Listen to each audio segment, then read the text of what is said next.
আইন শৃঙ্খলার যেই অবনতি হচ্ছে সেদিকে নজর দিন। অযথা বেফাঁস মন্তব্য করে পরিস্থিতি ঘোলাটে করার চেষ্টা করবেন না। বর্তমান সরকারকে বেকায়দায় ফালবেন না।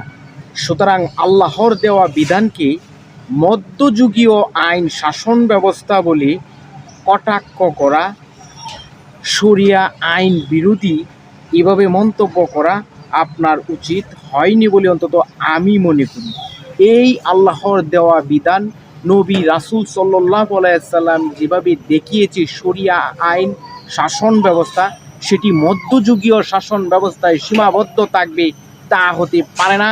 সেটি যুগ যুগ ধরে মানুষের সমাধানের রাস্তা বের করে দেবে এমন একটি কিতাব আমাদের উপর সৃষ্টিকর্তা নাজিল করে দিয়েছি। সুতরাং শরিয়া আইন মধ্যযুগীয় শাসন ব্যবস্থা বলে বর্তমান আইন শৃঙ্খলার যে অবনতি হয়েছে সেটা থেকে আপনারা বেরিয়ে আসতে পারতেছেন না। সেটার ব্যর্থতার দায় কিন্তু আপনার সরকারি। সুতরাং বেফাঁস মন্তব্য থেকে নিজেকে বিরত রাখুন।